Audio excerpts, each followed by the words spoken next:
it felt so forced to me, and it was in a key that was impossible for me to sing in. And I said to him, like, bro, we need to do so. I can't sing this song. It's way out of my range. It's in a weird spot. I can't find where they go high or low. And he said to me, and I'll never forget, he said, you just don't hear the song like I do, man. I see the whole thing. You don't see it like that. And I was like, okay, this is fucking on its way out.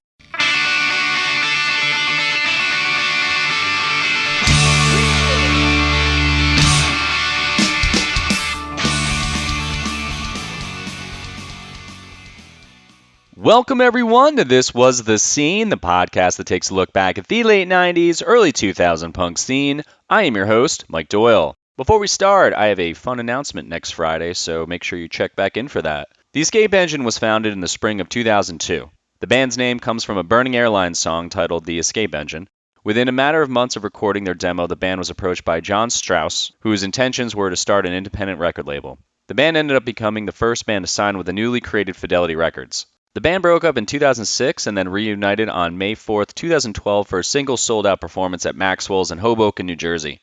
I want to apologize in advance for this because we literally laugh a lot through this, and I don't know if that becomes annoying or anything, but I've known Dom since we talked about this when he was in the band called Scratch Kid. That band and my old band used to play together all the time in New Jersey, and I've known Dom since then, and we just have this fun dynamic, so it really comes out in this interview, and I was literally laughing the whole time I was editing it, so I'm pretty happy about this one. It's super fucking awesome, and I love it. Also, to George, if you're listening, Dom wanted me to make sure that you know that you are the person that made the band possible. He wanted to let you know this because he wasn't sure if he said it in the interview, so hence this disclaimer. And so yeah, he loves you. I got Dom on the Skype, and this is what we chat about. Me being in one of the Escape Engines videos, him being in Lanemeyer 2.0 for about 2 or 3 weeks, Mothermania, Scratch Kid, roadieing for Beefcake, singing on stage with the Ataris, losing a ton of weight, creating the Escape Engine, Fidelity Records, the sound fuck up on their video on MTV, the Playboy party, almost playing with Say Anything, and a ton more. Check out his buddy's company called Sure Thing Toys, which he mentions during the interview. It's a friend of his since he was 4, I believe he says, and he helps him out sometimes at conventions and sells a bunch of stuff. But apparently this is a very successful company, and it's a cool website. So if you're into toys, go check this out. Lastly, if you want to support the podcast, you can do so by going to my Patreon. It's patreon.com/thiswasthescene. It's $1 a month. You can also Venmo a tip if you'd like to on thiswasthescene.com, and you can PayPal. So if you want to help and throw some money this way to just keep this thing going, and if you're listening for a while and you're like, fuck it, I'll throw you like a couple bucks, then you can do it in those ways. That's all I got to say, so feel free to subscribe, leave a review, and share this with anyone who would love some punk rock nostalgia. With that said, let's get started. I wanted to have a cocktail beforehand, so I was actually chatty. So I'm sure that might be the case. But how are you never chatty? You know what's funny is I find myself to be a terrible interviewee, or anything in that kind of like scenario where I'm talking. But I love to talk about myself. It's very weird. It's my favorite thing to do. Well, you get to talk about yourself for an hour or longer if you choose. And this is the Dom show right now. I love that. That's my handle on most platforms. Have you done a podcast interview before? Mm-mm. This is your first podcast interview? This is my first podcast period, I think. I tried to do one for a while, but we couldn't figure out how to upload it, so we gave up. What was the premise? What was the premise for it? Just like pop culture bullshit. It was really me, Mike Carroll, and my brother getting drunk and ranting about Marvel movies and hockey. It was really there was no real focus going on, but it was fun, and it was an excuse to get my brother and Mike Carroll over and get drunk on a Thursday. So that's cool. Do you guys still see each other a lot or no? Of course, but not every Thursday. With they don't have an excuse to tell their wives, "Oh, I gotta go to Dom's. We got to do the podcast. They need me." Before we start diving into all this shit, what are you doing nowadays? I follow you on Instagram, so I'm always see your stories where you're just basically golfing all the time. You're not far off. That's pretty much really a lot. That's really all I do. I play a lot of golf. I occasionally play very little music. I work a lot, and I travel a lot. I vacation a lot. Do you vacation by yourself, or do you go with somebody? Either somebody or we do a lot of golf trips. We go down to Florida a decent amount. We're going to Montreal. It's an excuse to go have a long weekend, hang out with the guys, and then play a little golf and have a good time. So people are like, what are you up to? I'm like, oh, just working, because that's all I do when I'm home, so that I can not worry about it while we're traveling. Are you still bartending at that one place? I am waitering at the Capitol Grill. I don't think they could pay. No one can pay me enough to get behind a bar ever again, because you can't get away from your fucking guests at the bar. Just at a table, it's like, well, I've had enough. Guess I'll walk away now. See you later. We have a Capitol Grill. That's a chain, right? Because I think we have a Capitol Grill down here in Raleigh. Yes, you do. Oh, you should do a guest work spot so we can hang out. I don't think that actually can happen, but I mean, it could, but if I came there, it actually sucks. How far are you from Charlotte? about 2.5 hours. All right. My buddy lived in Charlotte for a couple of years. I went down there. I go there so I also do, I guess I do this too. My buddy ended up owning a toy company it was once a month before COVID, but now it's like once every few months we do all the Comic-Cons. So we travel around and hang out in a booth with a couple of our other friends, and we sell toys to people dressed up in costumes. I'm very fascinated by your lifestyle. We're both just single a lot dudes. Of people are. Yeah, we're both like dudes with no responsibility, and It's great. I don't travel ever because I'm not like a huge fan of flying, and you just do whatever the fuck you want.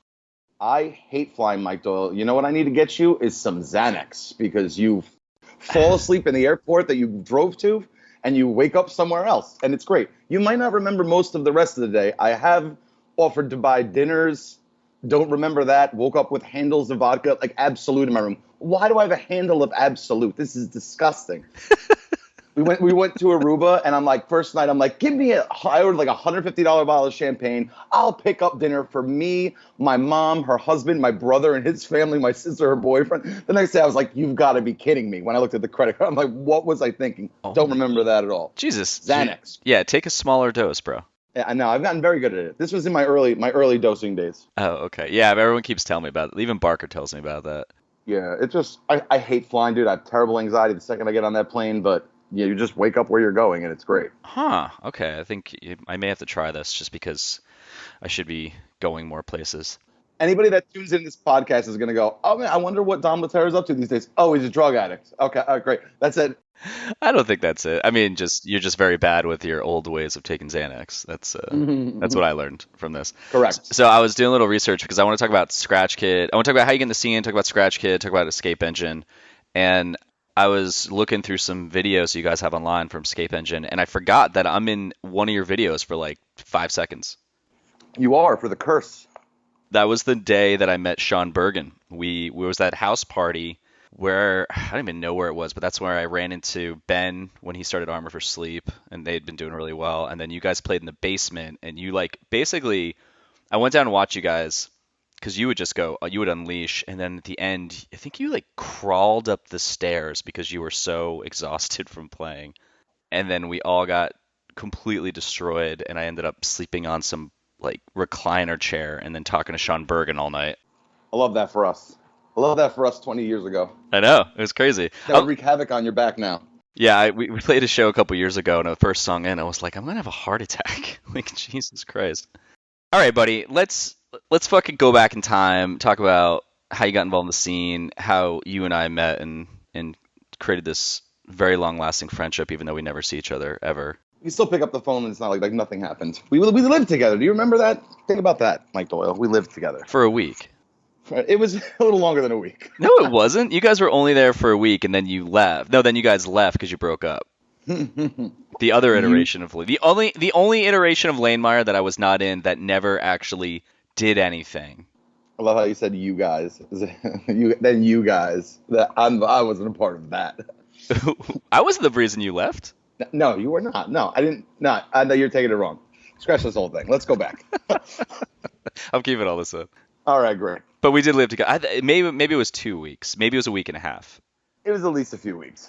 It was not a few weeks. There's no way. For sure. Dude, I would murder anybody if they tried to stay with me for more than 2 days nowadays. There's no fucking way. I was your favorite person there. You would have had me for months. That's true. That's when I kept that's what we were doing the It does what it's told. It does what it's told. That's right. That's where it started when I called you and started doing that. All right, so let's work up to this. So let's go back in time. What got you, little Dom, into the scene?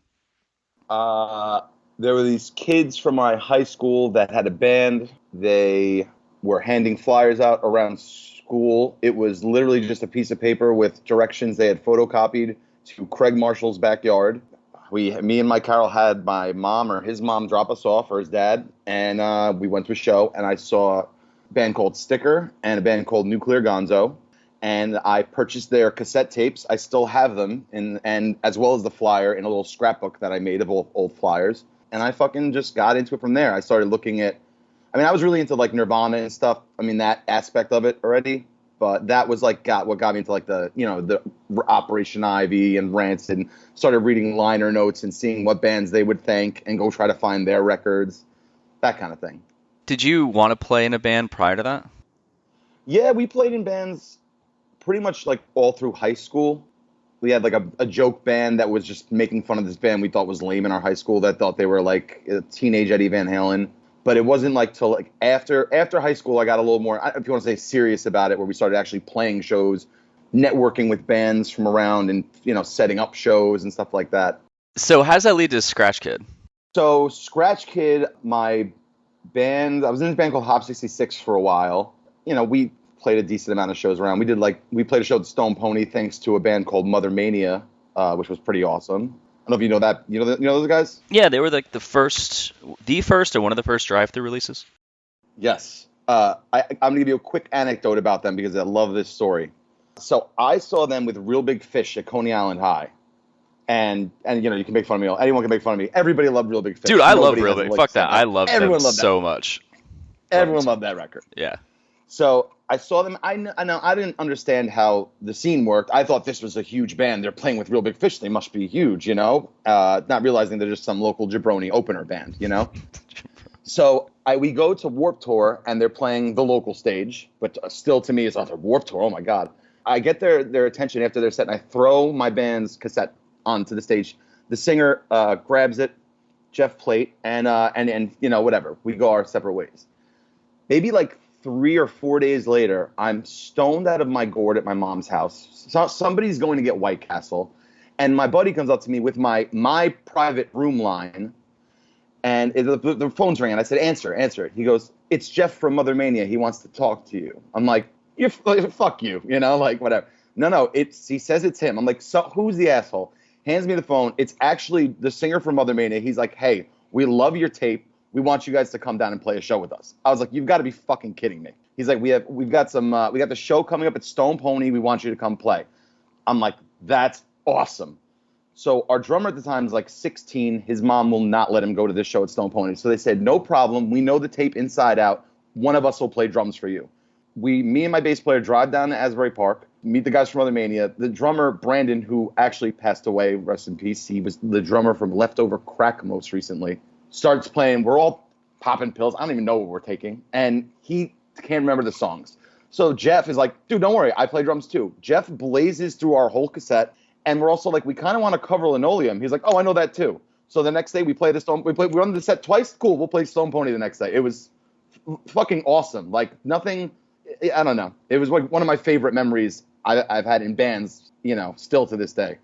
I didn't know you played guitar to start. I always just remembered you being the bassist for Scratch Kid, and then later on you went to sing. And then you play acoustic stuff now on guitar and all that, but I didn't know you started off with guitar.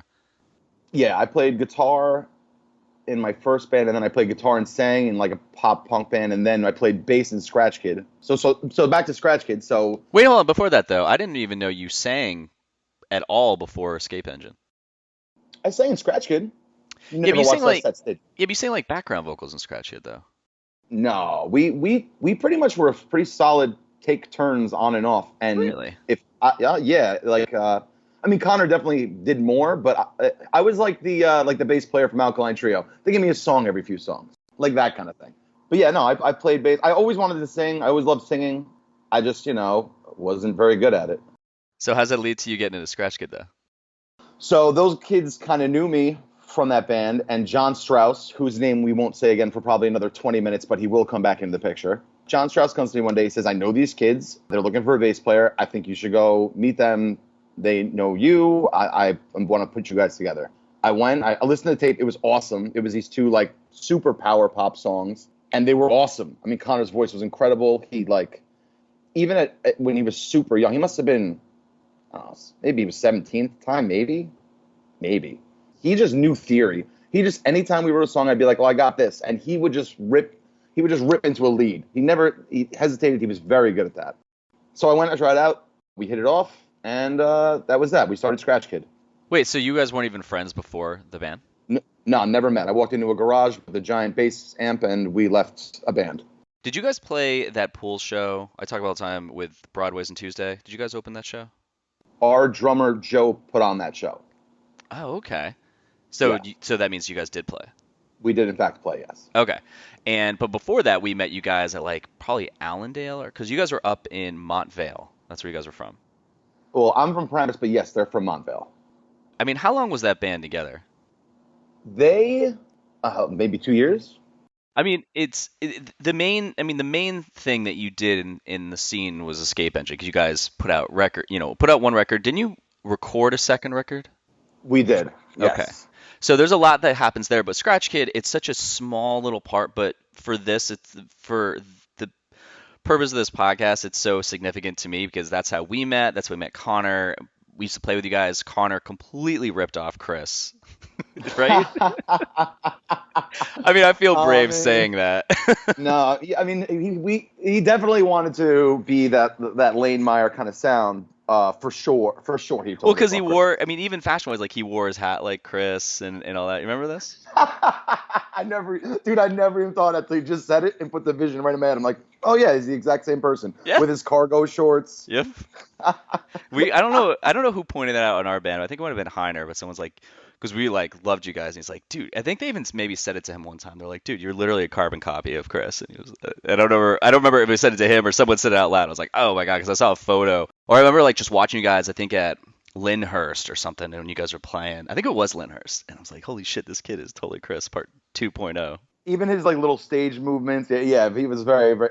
Honestly, we were so stoned. That could have been a whole band inside joke of us making fun of him, and I would never remember, dude. Like we could have said that to him once a day, and I would never remember. Wait, were you guys like literally getting like stoned all the time back then? Literally, that's all me and Connor did. Joe Pompeo, no. But that literally, I was a big pothead for a long time. I think I do remember. No, I do remember that because when Heiner started dating Danielle, he would be hanging out with you guys, and I think he was like, dude, Dom is always fucking high. Yeah, that was it was like a 5 time a day. Like, what are you doing? Oh, I gotta go to the bank. Hold on, let's rip a bong. Like, what? Like, why? Because we're gonna go out. Did you do that because you have was that started because you said you had anxiety flying? Did you have like anxiety when you were a kid? No, man, I just love smoking weed. I just loved it. I can't even fathom smoking that amount of weed anymore. Oh, and now it's like, oh, it's legal. Well, I don't do it anymore, so I don't really care. So when you guys were doing Scratch Kid, did you guys do anything besides, because you got the demo tape out? There's 2 on the NJPP archive. Well, there's 3 things here. There's the Break Even, looks like a comp with Mad Agent Reel. What was it? Splurge, Plan A. Oh, you're at Plan A Project, Scratch Kid. Oh, with us, we're on there too. What the fuck? You are on there. Holy shit, I've never remember this. We also were on that the Anthems for Arbor Day, which had, I want to say, Congress of Cow was on. We were on a comp? Yeah. Do we play with you guys as that band, or we play with you guys first as Lanemeyer? I only knew you as Lanemeyer, and I think you knew Connor and Joe before you ever met me, because they were kind of trolling around, being like. They might have had someone even play bass. They might have even done a show with somebody before I joined that band. I don't quote me on that, but I feel like they had a demo already recorded, like a well done demo when I met them. So I know they were already going around calling themselves Scratch Kid. So I think they knew you already when I came into the fold. Dude, so whose number is 201-967-7472? That is my room number that Jeff Plate from Mothermania called. That is my private house line. I love it because it's got because on the archive it's got the Scratch Kid, the 2 song, A Lot of Things, Understand, and it's got your number. It's got the Apple Brown Betty at Hotmail and the Flobert 201 at AOL. Yes, that is my old email. What's Mad Agent Records? That I have no idea. Okay. I was like, I don't think it might have been something you guys just put on, like, we're gonna make up a label and put out our demo Well, together. that was the demo. They had that before. It's funny that my phone number's on it because I wasn't even in the band when they recorded that. But that was what was presented to me, like, hey, you should check out this band, and that's when I ended up joining. Did you guys record with you in the band? Yeah, so we did a 5-song thing with me in the band that was probably our like most, handed out or sold or whatever. With the tape cassette on the cover? Yes. Then we did another thing with someone from some random band that I couldn't remember in a million years if you told me right now. We did something, it never really saw the light of day. And then we did one more thing that I have. So well, hold on, I'm getting ahead of myself. We played as the three of us on that 5-song tape plus those first 2 songs. We played that for a while, maybe like a year. And that's when Rob Heiner joined our band for a brief moment there. Wait, he was in Scratch. Oh, wait a minute. That's when he left / almost got kicked out of our band, right? Maybe, sure, but it was very brief. It was very short lived. But he joined. He never did a show with us, but he practiced with us for maybe dude, honestly, I have no idea. A couple weeks, maybe a month, if that. I feel like you guys were starting to do something. Like maybe you were starting to tour, and he just didn't have the time for it. Well, no, Alan quit the band, or we kicked Alan out, and then Rob came in and played guitar. We did 2 tours with him, and then we were going to kick him out, and he got word, so he quit. And then from there was this kind of floating period where now I remember he played with you guys for a second, and then he plays with Humble after Gabe and then Eben left. He went on and played bass for Humble. Yeah, I don't know. It's a very long time. It's so insignificant information, but it's like so specific to that time. But again, he was also dating Danielle, who was friends with you guys, so I feel like that might have been because he was just hanging out in Montvale all the time at that point. Yeah. Oh yeah, so convenience. Oh, yeah, I guess I'll go play songs in the basement with 3 dudes. So I have to point this out just because it's very well known. So in this time, because there's this moment where you're in Scratch Kid, and then years later, I think it's right at the point, I'm going to go back in time, but Chris had quit our band, so we all took a ride to Applebee's in Paramus, and you were working there at the time, and you walked up, and you said hello, and I was like, who the fuck is this guy? And you're like, it's Dom. I was like, holy shit, dude, I didn't recognize you. Because when you were in Scratch Kid, you were a big dude, and then at that point, you had lost a ton of fucking weight. So in between there, I know there's the story of you going on tour with like Beefcake or something as a roadie. Yes. Okay, so I want to get to that. So before that happens, what happens with Scratch? Because I guess like you guys didn't really ever tour, didn't really do a lot of stuff, and then it just kind of disperses, right? It's exactly how I would describe it. It just kind of disperses. After Rob left, we kind of started to see what we could do with another guitarist. So my buddy Frank kind of approached us about joining the band. I love Frank, and I'll tell him this right to his face. He's a very difficult person to be in a band with because he's obsessive. He's very, I love this, I love this, I love this. Nah, I'm over it. So he approaches us about being in the band, so we start writing with Frank. Frank is a fantastic guitar player who thinks a little outside the box. He's got a little bit more of that like jaw box kind of like, and takes us in a completely different direction that we all love because we want to be evolving, to maturing a little at the time. And we wrote like a 3 or 4 song tape that I still have. That honestly, funny enough, I listened to it like maybe 6 months ago. I came upon it.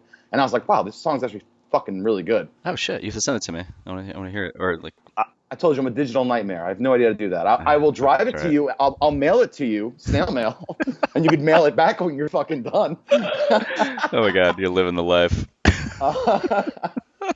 But Frank joins our band, and we write like 4 songs that we were super into. And then Frank just kind of got over it, I think. And I think Joe was about to go to college, and Frank was, we were like, well, we can't play these songs without him, so we might as well just call it a day. It was, Joe was about to go to college. And also, Joe was the best drummer in our area. So every time Pete Valanzano was going to start a new band, he would try to get Joe, I feel like. Like Pete from, what was the band he did with Chris from Heckle? It's the Revolution Summer. Revolution Summer in the Westwood garage. Yes, Joe, because I think Joe played drums for them. Am I crazy? I don't know. I do not remember that at all.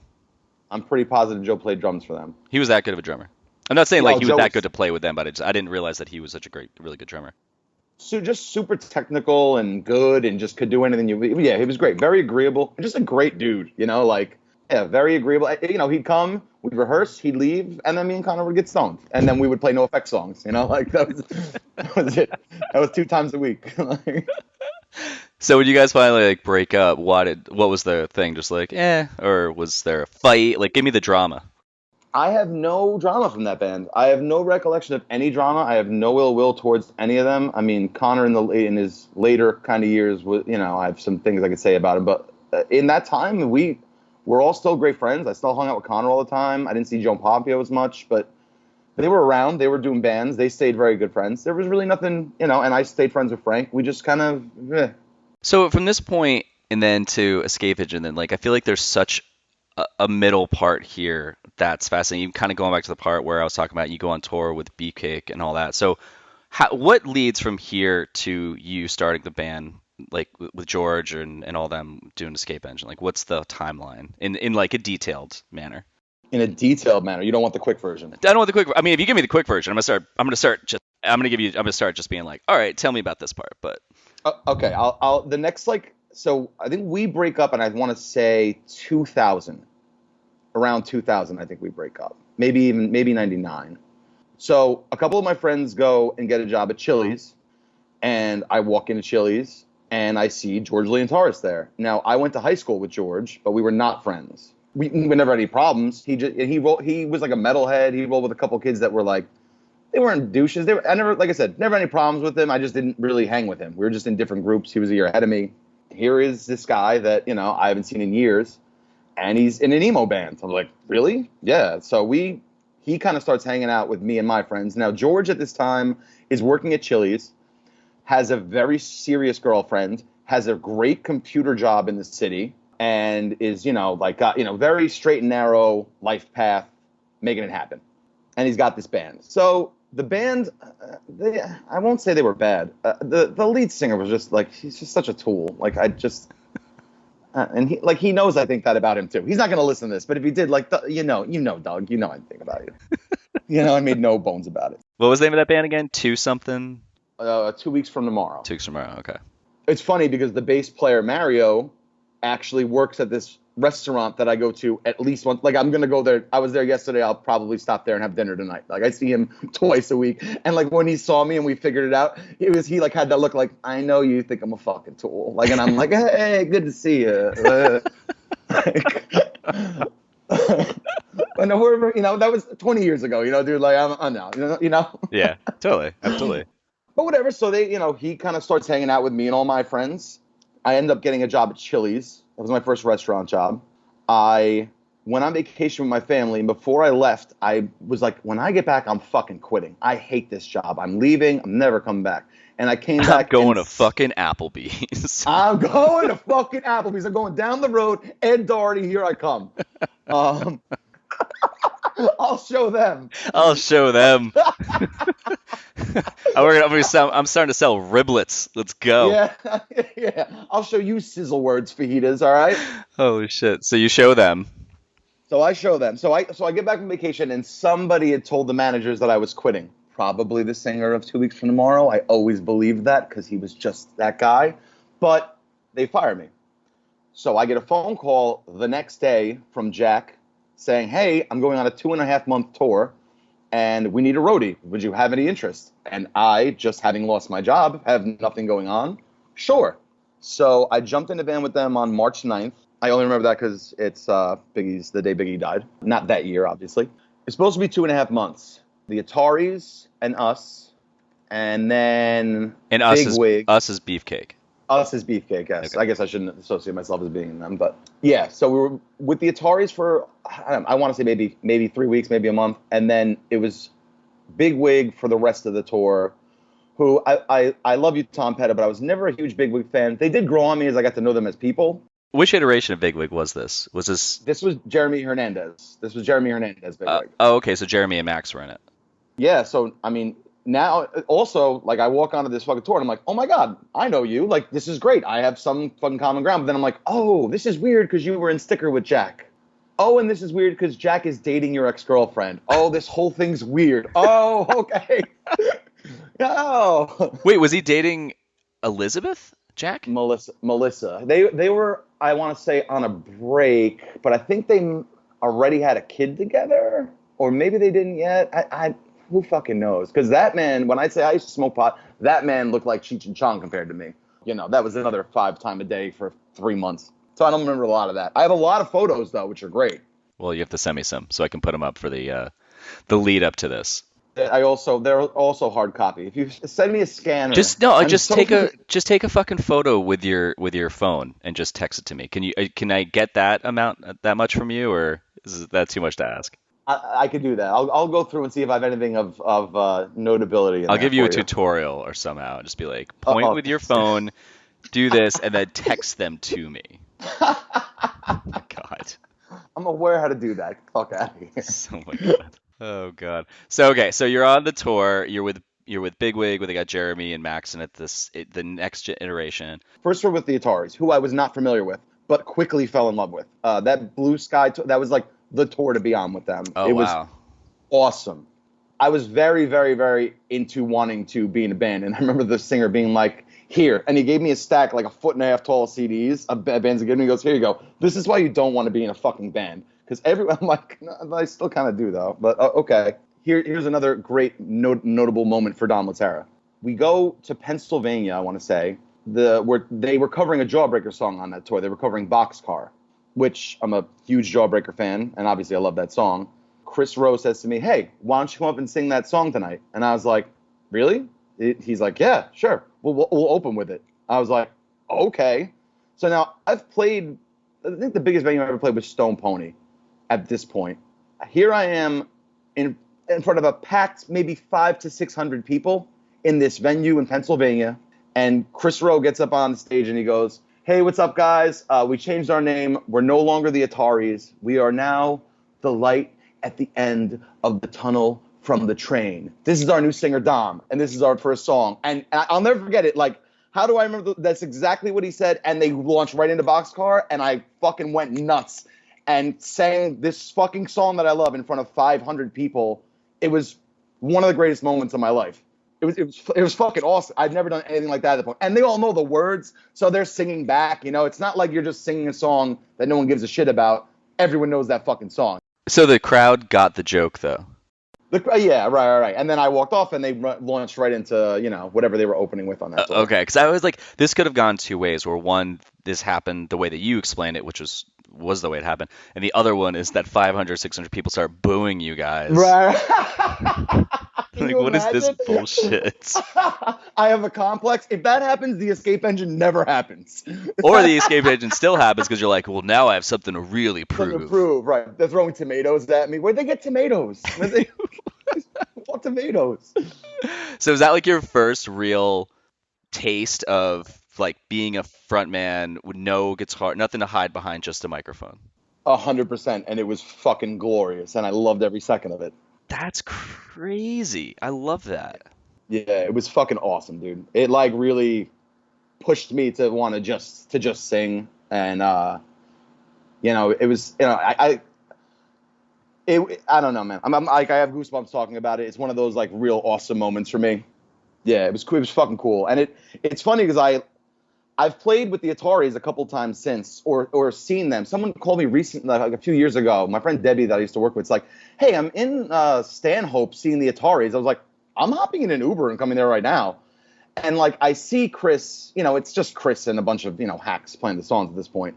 But like, this is cheesy, but like, I see him and I want to be like, "Dude, thanks, bro." But he's just such like cool, yeah, I remember you, bye. Like so over it. Exactly the guy he was when he was handing me a stack of CDs, going, "This is why you don't want to fucking be in a band." Like, oh, okay. Yeah, I talked to John when he was in the Ataris, and so it's weird because the tour you're talking about, I believe that's the one where he meets. I think this is where he meets Chris the first time. This is where they meet for the first time, yes. Yeah, and then later on, Beefcake disbands. John goes on to play guitar for the Ataris and goes in that direction for a while. So it's crazy in this tour that this thing happened where you get that taste of just being behind a mic and being like, "Oh, I love this," and then John ends up going on to the Ataris and stuff. I wonder if anything happened with the Bigwig on that tour. I don't know. I mean, after that, then they just started just going through members and members and members. That was a rough month and a half for me. The first, like, listen, I'd never been away from home, especially without my parents at this point. I mean, I'm freshly 21. I had never been away for longer than, a couple days or on vacation with my family, and I'm gone now. What was supposed to be 2.5 months turns into 3 months. Back to your quick touch on you lost a lot of weight. On this tour, I had started a little diet before I left, and I just fucking stuck to it because living at your mom's house, you just open the fridge when you're stoned and hungry and there's food everywhere. All of a sudden, I'm on the road and I'm like, oh, I'll just buy an apple because there's nothing for me to eat. And it's just fucking, all of a sudden I came home and people were like, oh, you're skinny now. I'm like, yeah. So there was a rumor at that time that I did a ton of coke. Oh, I didn't hear that rumor. No. Everyone loves that rumor. Oh, you did a ton of coke. No, I did not. I can tell you exactly where I did and the place. Like the one spot on that tour, I can tell you where it was. No, I've never heard that. B, I just heard that you just didn't, you just couldn't afford to eat for that entire time, and which kind of makes sense. But then the options that you chose were a lot healthier than like probably a big bowl of fucking pasta. Cause you know. Well, before this, I was also sitting at Applebee's literally every night, eating anything they would bring us from the kitchen, drinking 3 pitchers of Coke. So to go from that to like, oh, what are we eating? Oh, we're gonna, their big thing was $6 a day, and I'm like, that's awesome. All right, so I'm gonna get like some tuna for the morning and an apple. Now you're making your own choices. It's not just open the fridge. What the fuck's there? I'm gonna eat all of it. There was a story that I was trying to dip into, that something with the other part of that was, I was like, wow, Dom, when I saw him, I was like, what happened there? Like, oh, dude, Beefcake like beat the shit out of him on the road. And they there was a story with the ocean or something where they wouldn't let you like leave the ocean. Have you ever heard this story? That is 100% true. Yeah. They didn't beat the shit out of me, but they just like, not in that way, but they would just like haze the fuck out of you. Honestly, the only time anything like that ever happened, Jack was real fucking high, and he walked in the hotel room and grabbed my shirt and dragged me down, like out of like, a shitty, like seaside-y, like seedy kind of motel with like that like plaster on the walls. And I just didn't want to leave the room. I was, very stoned. I'm sitting on the floor. I'm relaxing. I've got my little bed set up for the night. And he's like, come on, we're going to the beach. And he's dragging me down the hall. And I'm like hitting the wall and like scratching myself up. I don't think at any point it was like an intentional or a hazing kind of thing. But I just think it was him being a fucking asshole, because he goes on to turn out to be a giant fucking asshole. Okay. And that's the ocean story? And that's he dragged me, not like, actually dragging my body like I'm walking, but down to the beach. And he's like, yeah, like, I feel like it was like, oh, now you get down here. It wasn't like a hazing or like a getting beaten up. It was just literally pulling me down the hallway when for some reason I didn't want to go. I couldn't tell you why now, but I didn't want to go that night. Did he make you go in the ocean with him? No, we didn't go in the ocean. We literally hung out on the beach and smoked pot. No. I don't think we went in the ocean. Okay, because that was the story that it was heard, like they was like, get the fuck in the ocean or something like that. And I was like, wow. No. I'm like, that is horrible. Yeah, no, that would be terrible. I would be traumatized by that. Maybe it really happened. You're blacking it out. I just suppressed it, and you're dragging it out of here for your podcast enjoyment. That's right. This gets the ratings. This gets all the hits. This is what it gets. So you get back from that tour, and then how does that lead to you starting Escape Engine? I come back from that tour, and I end up meeting your old buddy Sean, and he starts hanging out with all of us. I am dating this girl who was a fucking crazy person, who he later ended up dating, but he starts hanging. I'm sure there's time in between this when I'm trying to start a band, but nothing's really happening. And now Sean starts dangling, well, would you want to come play in Lanemeyer in front of me? And I'm like, fuck it. Yeah, I'll move to LA and go play in Lanemeyer. Wait, so this was after we had broken up, because Connor he had auditioned after Fallon wanted to leave. So I was like, okay. And then and I always say that when Fallon left, that's what broke it up. But actually Connor he did a practice with us. And then he called Sean, I think a week later. He's like, yeah, I don't want to play in your guys' band. And I was like, dude, fuck this. I was like, I am officially done. I'm officially done. So that's when we had completely broke up. I moved out to LA, was living with Chris. And then so Sean starts talking to Chris somehow, and they're like, let's get together and do some Lanemeyer stuff. And I was like, I'm not being a part of this. So he's living in Jersey, so I think this is where he calls you and Frank, right? Or Mike. Well, I think he was like bar backing at the restaurant we were working at the time too. He kind of just showed up out of nowhere. I don't even know how he came into the fold at all, but he was all of a sudden like part of our group. And instead of going and hanging out at 7-Eleven and drinking coffee every night, he wanted to go sit at bars and get drunk, which is probably where I started drinking, because that I never went to bars like that. We would just hang out. I'd go like get stoned and go hang out in the 7-Eleven parking lot, and like a degenerate. And then all of a sudden I'm out having beers with him after work and shit, and then that's when the Lanemeyer thing comes up. I guess it was me, him, and Frank hung out a lot. Mike Carroll's always obviously around, but he wanted Frank because he spent a lot more time with Frank, and Frank was a lot more down to party probably. So the three of us drove there, and that goes south rather quickly. We don't have to talk about why. Yeah, I mean, that was terrible. Well, you guys drove out there in our van because I quit, and then so Sean was stuck with this van, this purple conversion van that we toured with, and then you guys drove that shit across country for a couple days, get to LA, stay with me and Chris in our apartment. You guys are going to some practice space and actually practicing the songs. Things go awry. You guys leave right away. So then the next Lanemeyer narration doesn't happen. You get back to Jersey. And then So there's one significant moment that happens in that LA apartment.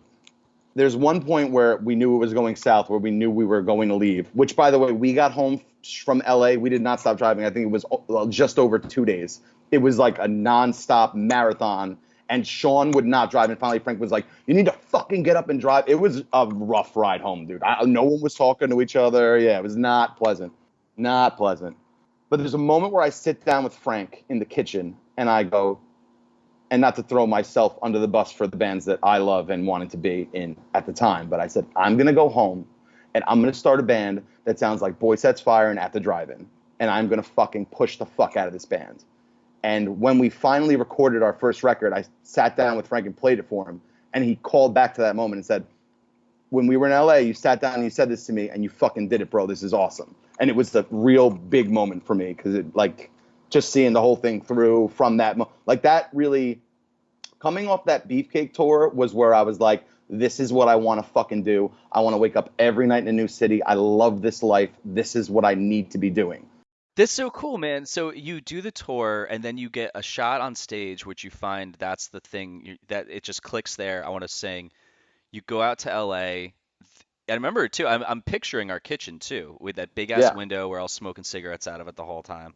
And I can. There's that little table, and that kind of you walked. It was like an island, and then there was the table to the right. You kind of went around the little island. Yeah. I can remember. I have photos of that apartment. I'll just take a photo and send it to you, just so you can remember that.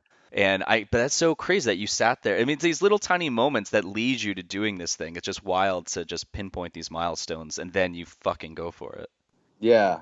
It's that was a pretty significant moment for me. Where I knew this is what I'm doing. I'm finding people. I'm not having my friends.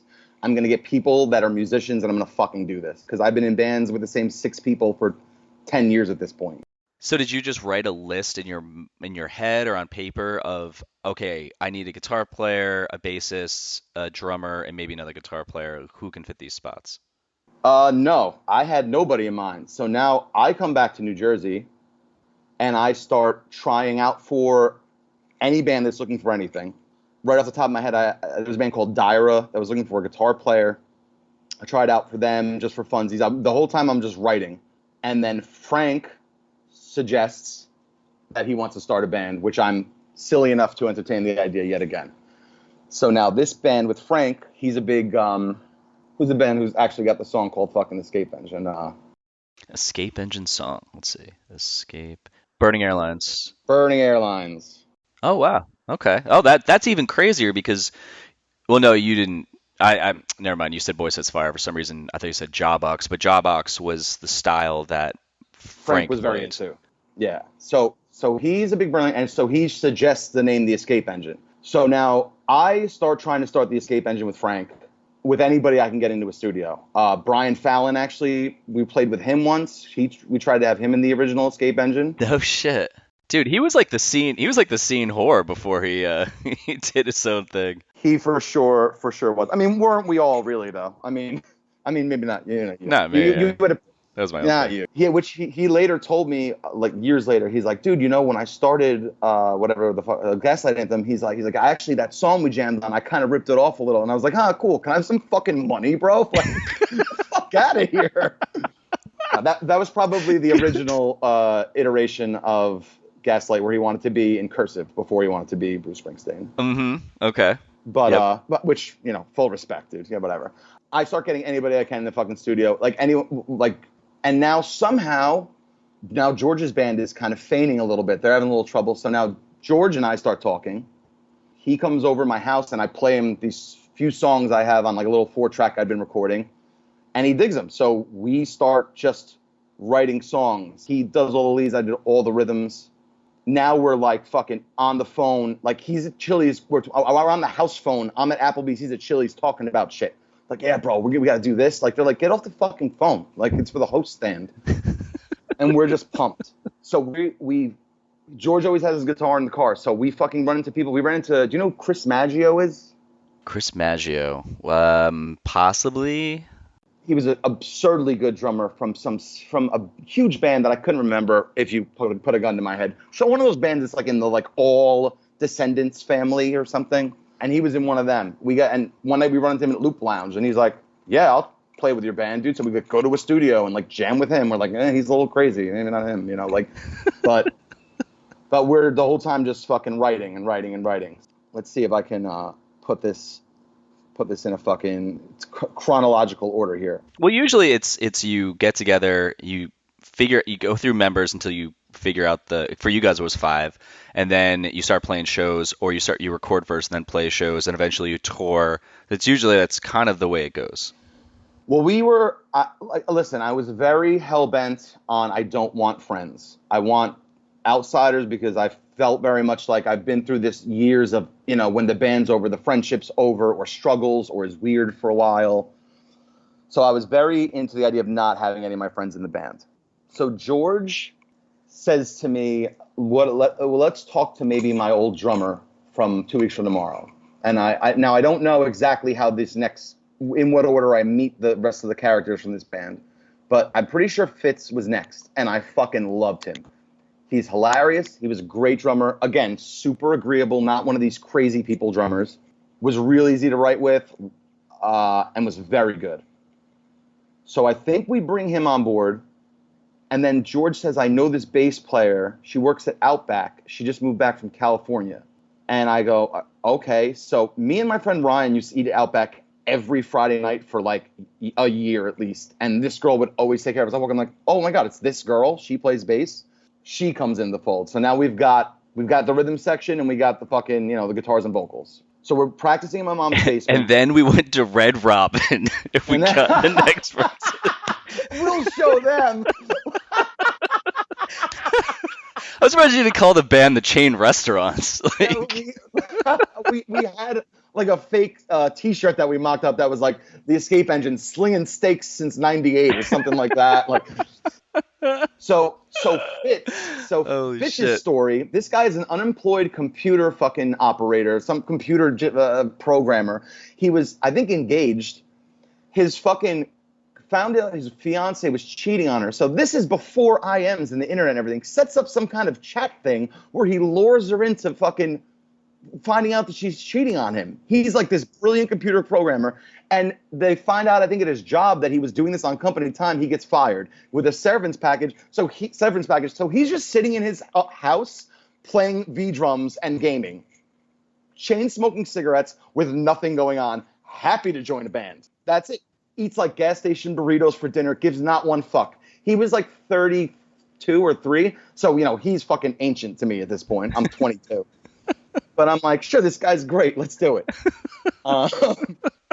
Now we're looking for a rhythm guitar player. So now 9/11 happens. And George when their band broke up, has this falling out with the guitar player who lives in the city. So he says to me, he's like, listen, he's like, I really thought about it. Like, I could have lost that dude today and we would have gone out on some bad terms. Why don't we go to the city and go see if Kevin's up for joining this band? So we go in. Of course, he's fucking up for joining it because he's whatever. Wait, what does that mean? I don't know. He's fine.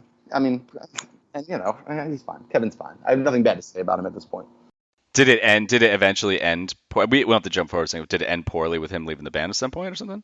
Oh, horribly. Okay, we'll get there. I want to just kind of tee that up. Let's go back to, okay, you get him. Yeah. So Kevin joins, and we start playing, we start practicing a lot. Like I said, I had a few songs prior. We kind of learned them and then futzed around with some, finally got like a set list together. We played our first show sometime in like 2001, like late 2001, I want to say. Because, 9/11, we get Kevin rather quickly, and we had songs. So we're playing, I think in October, we played a show under the name The Stars Can Wait, which was a working title. We still had no idea what we were going to name the band. So we play the show, and we're like, all right, let's go record. So we go to record. At some point during when I was trying to start the Escape Engine, which was a distant memory at this point for me, I did bringing back the Brother P Touch sticker on my wallet that said the Escape Engine. So we're in the studio, finished demo, and the guy goes, all right, dude, so what are you guys calling yourselves so I can write the name on here? And we're like, I hate The Stars Can Wait. Other name, we kicked around the name Fenway, Doc Holliday. And then someone looked at my wallet and was like, what about the Escape Engine? I was like, fucking, why? How have I not thought about this? And henceforth, the Escape Engine. How did you have a sticker of that? Because that was a Burning Airlines song. So I just made it like a little Brother P Touch sticker of it when I was trying to start the Escape Engine. Because I was trying to effectively start a band called the Escape Engine. And then this whole thing kind of came about, and I just forgot about that band name. But it was prominently featured on my wallet. I just never thought about it. Why did you ask Frank originally? Is that just going back to the time we were talking about Scratch Kid where he's just very particular?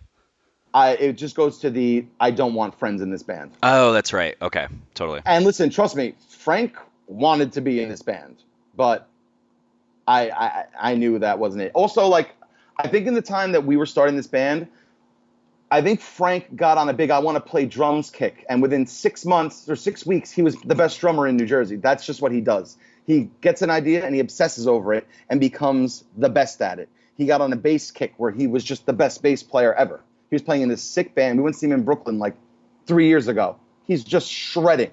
He's just great at whatever he puts his hands on. Right now he's into rap beats, making beats, and cologne. That's what he's into right now. And I haven't heard one of his beats, but I'm sure that it's a top tier instrumental beat because the man just doesn't do things poorly. I didn't realize he was such a savant. He's such a savant. That's a great, nice way of putting that. Interesting. Okay. Yeah, because he played with Barker later on. He did. Yeah, because he was the drummer, then Monkey was the drummer, right? Or if he was guitar, because Kevin played bass and Rob played. It was like this weird lineup thing, but I always remembered Frank playing guitar, not drums. Yeah, he's played them all. He's played guitar, bass, and drums. And I think at the time that we were doing this, he started a band called Elias with Mike Carroll and this dude Bruce we knew, and they were fucking awesome. And he was playing drums. And then that turned into another band called Islands, which he played guitar, which was also sick. Like, he's just been in a collection of 6-month-long incredible bands. Great dude. But, yeah, I did not want any part of friends in this band, like I said. So you have this. So you look at the sticker. You guys call it that. Where did you guys record the demo at? Clear Cut? I have no idea what that is. Or Nada? Clear Cut or Nada? Nada would have been with Niclario in New York. And then you did go to Portrait? I don't know. It was not Portrait. I want to Clear. Maybe not. Wherever it was, the guy who recorded its name was Mike Carroll. What are the fucking odds? Oh, that's weird. That is weird. So, okay. Yeah, actually, I'm reading it here. Ben was a recording studio. Oh, it just says a recording studio where engineer asked the name should be and finally agreed on the name because of the sticker at Burning Airlines. Oh, Wikipedia has some of this information. Oh, that's funny. But what's funny about Wikipedia is that Kevin went on and was the one that created the Wikipedia, and he wrote, after Kevin left the band, and George would go on and change it to after Kevin got kicked out of the band, and then he would go back, and they would have like a Wikipedia war. Oh, I want to go on now and be like, after Kevin died. I give it 3 days before it's back to after Kevin left the band. Because I totally can do that. That'd be hilarious. That would be great. So you guys have the demo. What did you do the demo? Because I know you're on Fidelity Records, which I don't really know what they did. They were a label that you guys started, or they... Earlier I said we won't say the name Jon Strauss, I believe, for about 20 minutes or so. Here we are. We're back to Jon Strauss. So we recorded this demo. I had a falling out with him years before. I haven't spoken to him in quite some time. At this point or currently? No, at this point. I'm very close. I'm very cool with him right now. But at this point, we had not spoken in years. We recorded this demo. We're starting to play around. We shopped the shit out of it. We had a really awesome press kit that we mailed out that we put a lot of fucking work into. Not getting anything back that we want to hear. We're obviously still brand new. This is where you guys have that photo of you in the warehouse. This is the next. That's more towards the next record. This is also a time where like bands are getting plucked up left and right in New Jersey for a drive-through, and it's like, why? And we were just a little older, and we always like, well, are we not fucking young enough? Are we too old for this shit? Like it was very frustrating, because everyone around, we're watching bands left and right signed to these labels. My brother runs into Jon Strauss at the gym, and he says, "Hey, have you heard my brother's new band?" And he goes, "No, I haven't spoken to your brother." And he's like, "Actually, I'm very interested in starting a label. Why don't you tell your brother I'd be interested in, talking to him, hearing the band, whatever." So he hears the band.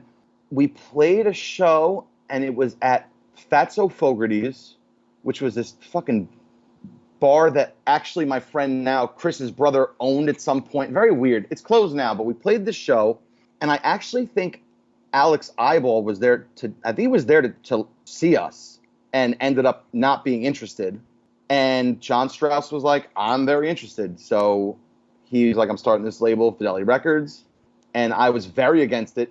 Very, very against it. Because like I have a very tumultuous past with this guy. I know what he's like. But George just saw, the out. That's it. We got the label. We got something behind us. And okay, fine. So, and that's the first in the decisions I was not thrilled about that spark, where the tension starts to rise, although it takes some time. But there's a picture of me the night we signed where George got his arm around John, and I'm in the background with this like disdainful look on my face right at them. And it's funny to look back at and see that and be like, yeah, you knew it was not going to end well. Where is that photo? That I guarantee you I can find. Yeah, because I'm on your Facebook page right now, and there's an old... No, it's not on there. Okay, all right. I got a lot of photos. Yeah, I mean, I'm gonna definitely teach you how to take some photos with your phone instead of TV. I can figure out how to take them with my phone. We're gonna make this happen. So you guys get that. So how soon after you guys putting out the release do you tour? Actually, no, fuck that. Your voice definitely has that same kind of style as the guy from Boy Sets Fire, Nathan. Well, Nathan Gray or something. Sure. Actually, wait, I think that's a porn guy. I think that is a porn guy. So, or no, it's Owen Gray. Never mind. Look him up. He's great videos. So I'll check it out.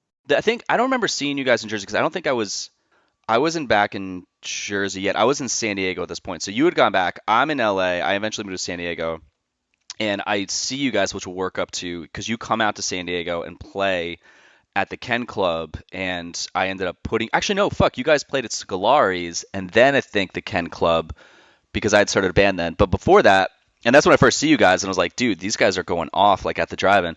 So when you start playing shows in Jersey and starting this, like, did you guys immediately just go, like, we are just going to let loose on stage?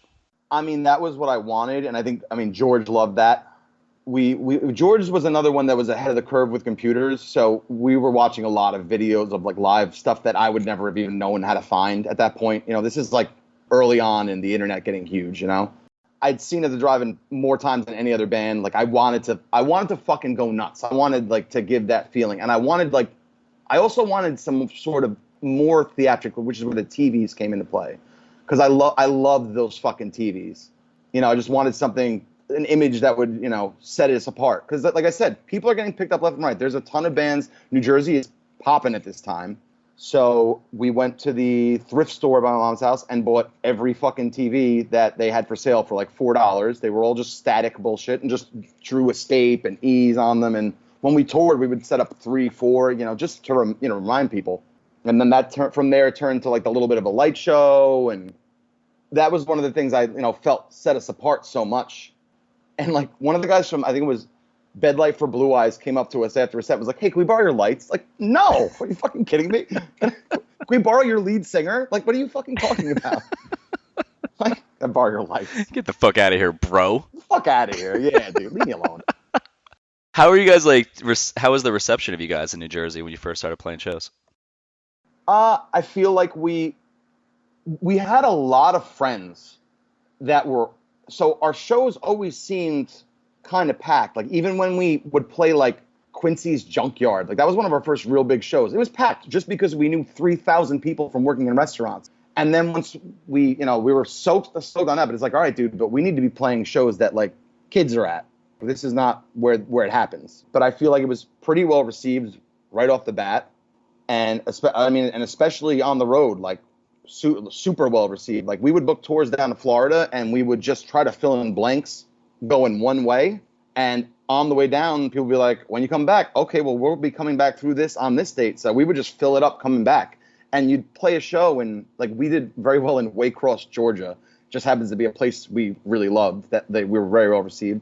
And literally we played a show to 15 people, and 3 weeks later coming back, here's this place that barely holds 50 people overflowing with people going fucking nuts. But, so it was definitely well received. It's interesting to me because this is right after 9/11, so this is where I talk about all the time, like the scenes shifts.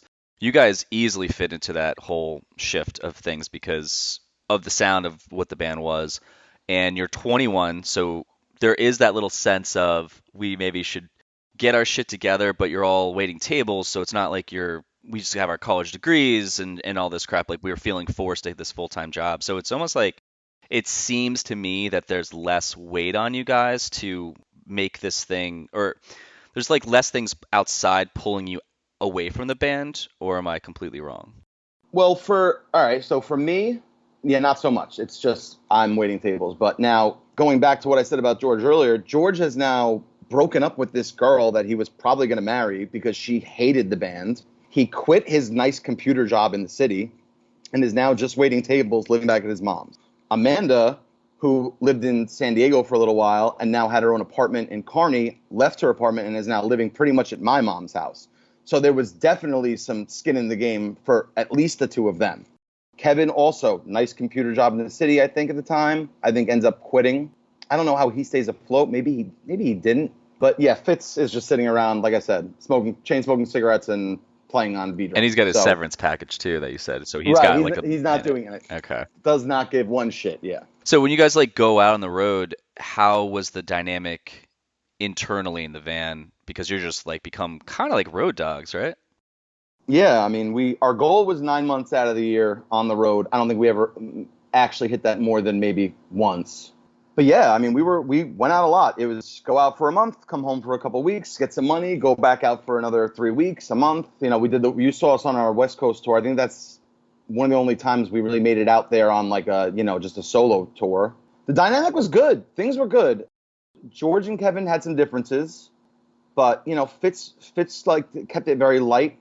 So when it did get tense, he was very good at lightening up the mood.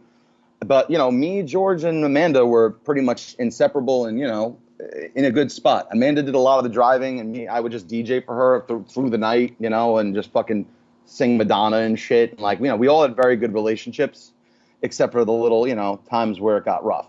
At the same time, you got the Take It Back Sundays coming up, the brand news and things like that. So are you looking around you thinking we want to match where these guys are at? Oh, for sure. For sure.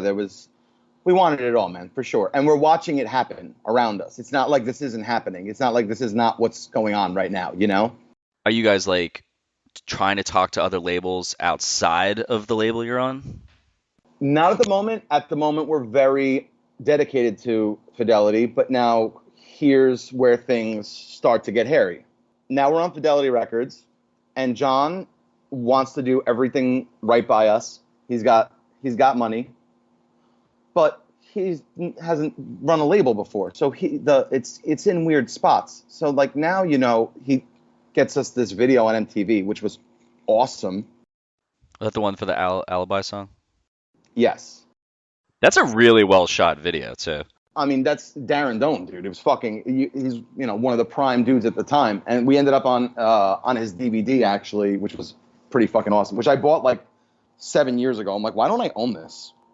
Why don't I own a DVD? It's time. It says my band's name on the cover. But he did videos for like Juliana Theory, Funeral for a Friend, Static Lullaby. Yeah, the style that he did reminded me. It almost reminded me of the Strife video that was on Cinema Beer Nuts. Because it just starts with this trying to dramatic thing, and then it just kicks into you guys kicking ass.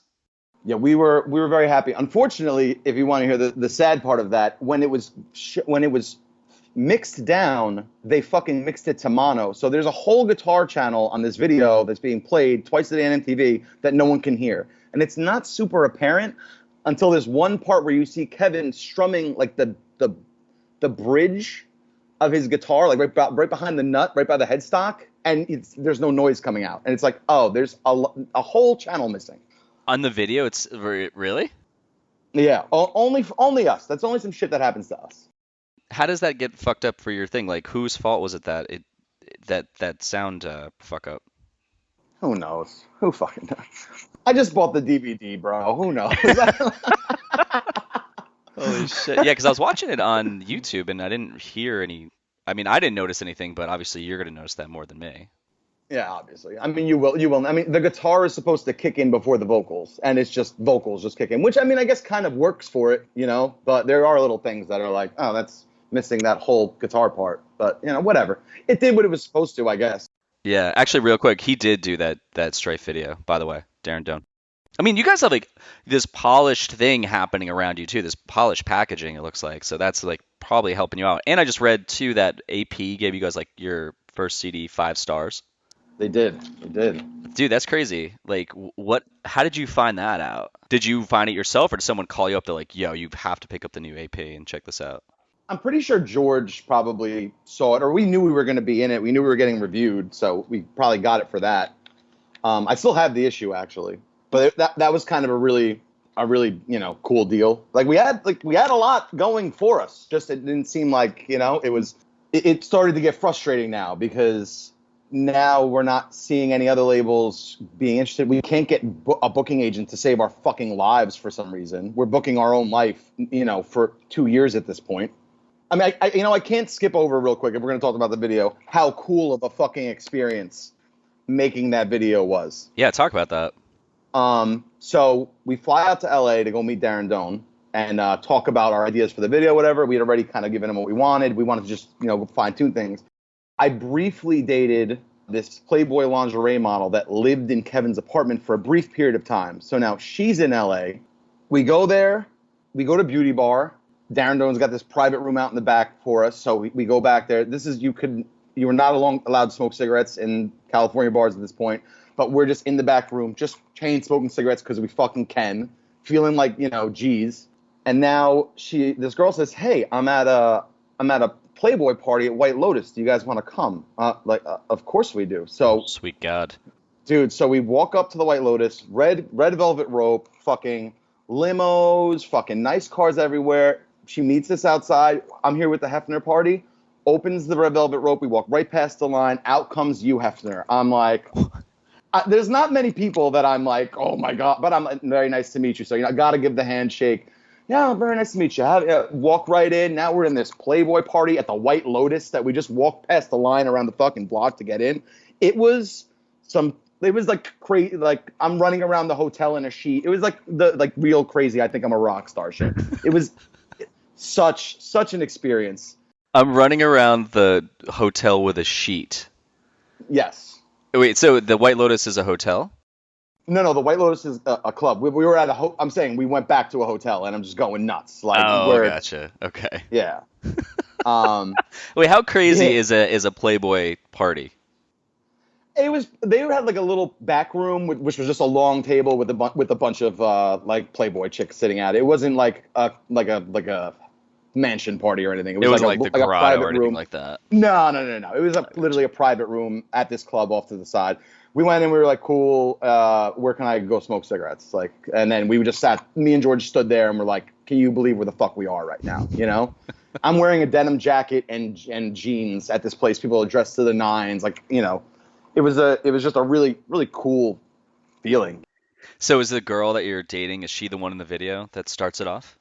She is the blonde in the video, not the one that starts it off. The one that starts it off, George found randomly online. She was posting these like photos and he liked them and said, hey, would you want to take some photos for the cover of our record? So she's actually the girl. She sent us these black and white photos and she's on the cover of our record.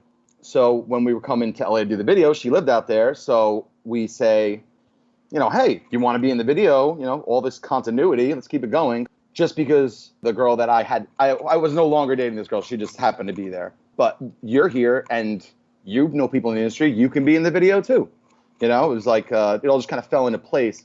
But George was talking to that girl for a while. And I think when we got there, Kevin says, hey, just so you know, me and Brittany have been talking. And they are married to this day, Kevin and Brittany. So, because you had said earlier that you basically you didn't really lead in with Kevin, his description with a positive tone. And so I was like, oh, we'll get up to that part. Because you're like, yeah, it went bad. So this is the part where it goes bad. So now it's working out supposed to go bad. So now we're touring a ton with a band called We're All Broken. They're like our sister band. We are fucking playing every show, anywhere, everywhere. We're on tour with them. When we were in San Diego, we were with them. And that's probably one of my favorite bands to ever come out of New Jersey. After the Escape Engine, they looked for a singer, and I tried out, but it wasn't great. Not my best performance, and they were looking to go with something a little more palatable, which is how Joe Wilson ended up in that band. So we're touring with them. Now, let's see if I can put this in the correct order here. So we have no distribution. We're taking time whenever we can to go to Jon's house at the Fidelity Records headquarters and calling record shops to try to get them to order our record. I'll talk to my one stop. I'll talk to this one. I'll talk to that one. But ultimately now these kids are seeing this video on MTV twice a day. They can't find the record anywhere. We're doing all of Warped Tour. We're doing, 12, 15 dates on Warped Tour. They can't find the record anywhere. So there's all this horse behind the cart kind of shit. It starts to, wear on us. Now, Kevin is starting to kind of work a little more for Jon, which puts a little bit of a wedge between us and Kevin because the things that we're not happy with that are going on with Jon, Kevin's defending. So that starts to drive that wedge a little bit. And it builds and it builds. And, it starts to get to we need to get off Fidelity Records. We need to find a label that knows what they're doing. And ultimately, we want bigger and better things. We want, Jon to keep doing what he's doing, do great. He signs We're All Broken, but now they're the new kids on the block for him. So all of a sudden, we have no attention, and George needs attention. I guess we all did, but that starts to drive the wedge even further. And this is how many years into this? About 2 years into you guys starting the band? The record came out in 2003. I'd say this has got to be probably 04 by now, 04-ish. So this is where George starts to get to me to, we got to kick Kevin out of the band. He's too involved in the label. I hope he doesn't call you and say, I want to tell my side of the story now.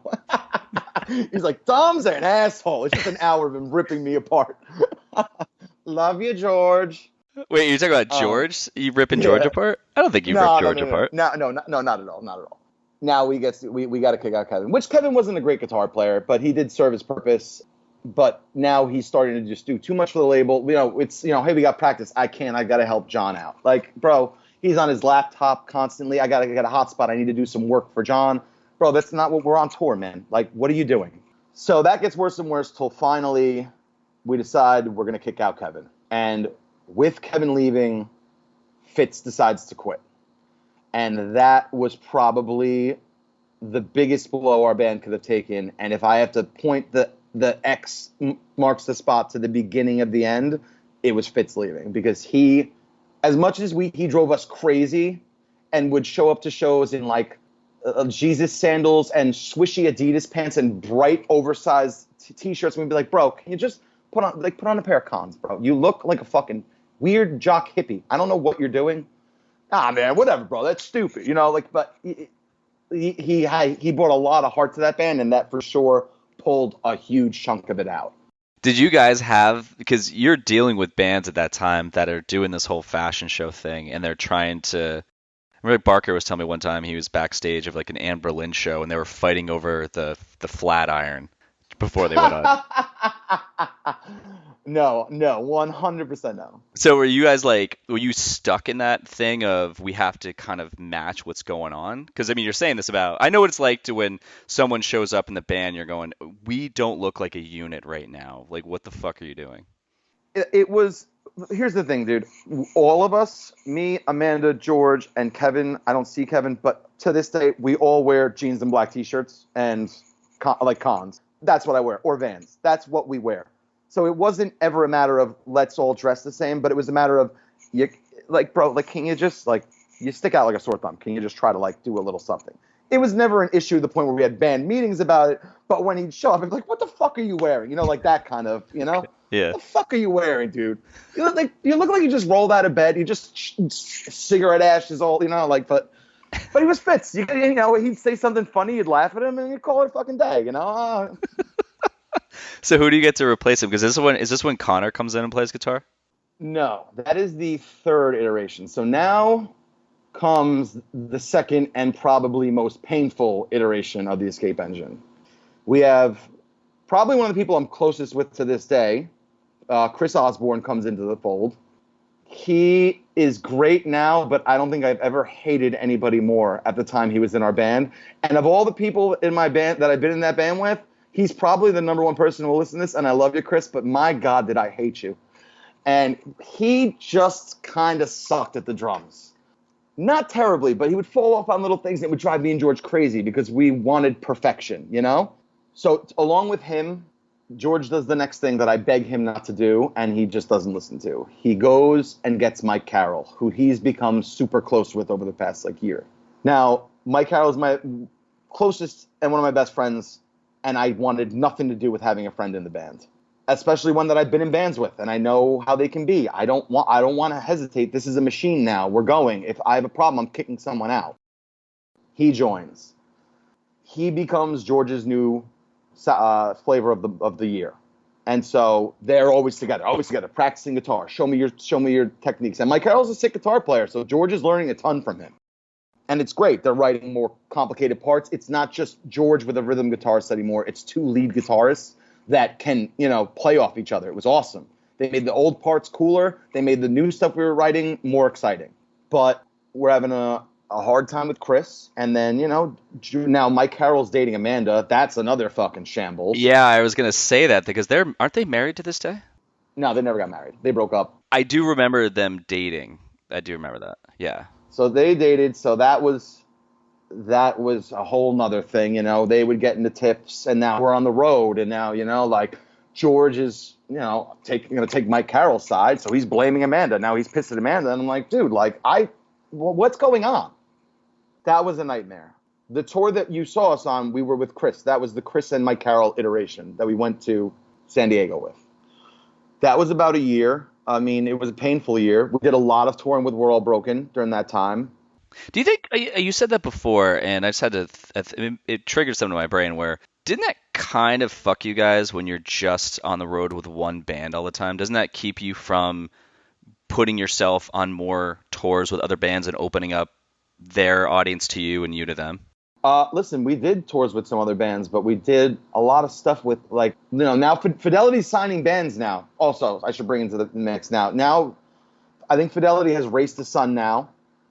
We made friends with bands along the way. We played with a band called Opening Day a bunch. We played with this band Vena Amori, but none of them were even close to our style. Like Race the Sun is a pop punk band. Their fans don't care about us.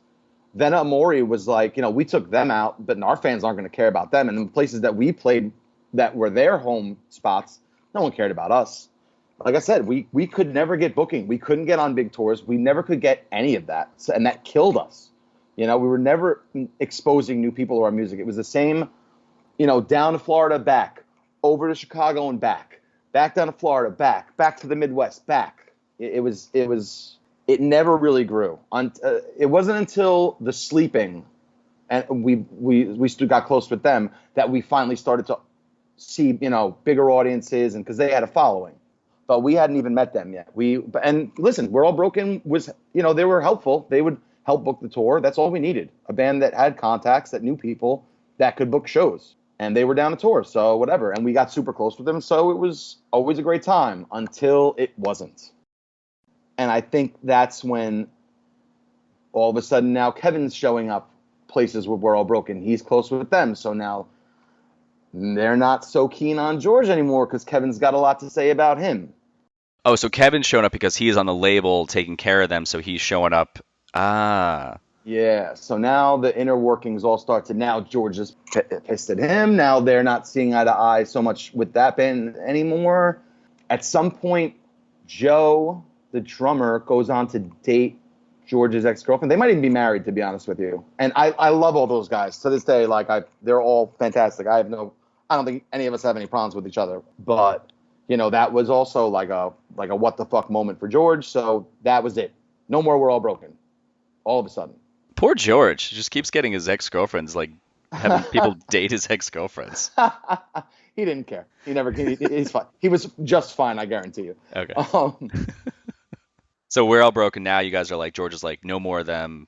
We're not touring with those guys anymore. Yeah, I mean, he never sat down and said, no more We're All Broken. But it was kind of, well, we're kind of not doing stuff with them as much anymore. They're just kind of, mommy doesn't love daddy anymore all of a sudden. We don't see him anymore. Okay. So then that's exactly what me and the guys from We're All Broken say. Oh, mommy doesn't love daddy anymore. That's it, because we saw each other all the time. We still hung in the same circles and yada, yada, yada. I want to say we finally, and I'm jumping right over this whole year because there's really nothing too remarkable, I think, in this year. We write a little bit of the next record with Mike Carroll and Chris, but ultimately Chris just is not hacking it. So we got to give him the axe. And I can't put that on him and say George's got to do it. I was fully on board too. We had a million discussions dude, how you going to fuck this? Every night it was, how you going to fuck this up? We practiced. We've been on tour for 3 weeks. How are you still fucking this up? Didn't you guys practice in that same studio as Mike Hem in Clifton? Mm-hmm. Okay, that's right. And didn't you take voice? This is just little incidental things that I remember. Didn't you take voice lessons from that woman who just teaches everyone how to sing in the metal world? Melissa Cross, I took 1 hour-long vocal lesson with her right before our first tour because I was blowing out my voice. I don't scream a lot, but just singing every night like that I'd never done, Yeah, I remember that. That's how Barker found her, and then he gave me the warm-up thing. So, I mean, but you guys are putting it, I guess my point with that is that you guys are putting in, well, I mean, I thought that with you, it's you're kind of investing, even if it's 1 hour, it's kind of okay, I need to, because you're talking about the drummer not really pulling his weight, but then George is, fiddling around with Kevin or Mike Carroll, I'm sorry, and playing shit, and then you take the voice lesson. So you guys are can we all just show up and do our thing? And then Chris just wasn't hacking it, so you're okay, dude, that's enough. Yeah, he and like I said, he's great, and I love him. I see him not often, but when I do, we always have a great time. He was actually in one of my bands later on for a little bit. And then I kicked him out again. Yeah, right. He fucked up at one show. I was like, oh, you're out. Being in a band with him was painful. He was straight edge, and I like to drink. I smoke cigarettes. I remember once he was breaking down his drum kit on a porch at a house show, and I was 15 feet away smoking a cigarette. Bro, can you get that out of here, man? I'm trying to break down my drum kit. Dude, we're outside, and I'm 15 feet away from you. Are you kidding me right now? That kind of shit. Unbearable straight edge kind of shit. But he was, he was a fun dude. But finally, Mike Carroll has had enough. So we make the move to kick out Chris, and Mike Carroll, just as in the Fitz thing, also says, I'm leaving too. So how does that have an effect with Amanda staying in? I don't remember if I think they were broken up at this point. Amanda's not going anywhere. They broke up while in the band together. Yeah, I'm pretty sure they broke up while they were in the band. And I'm 99% sure they broke up while we were in the band. Okay, that must have been a blessing in disguise then for you, and Mike was I'm out. I mean, yeah, Besides the but guitar playing. right, correct. So now we're in limbo with a half-written record.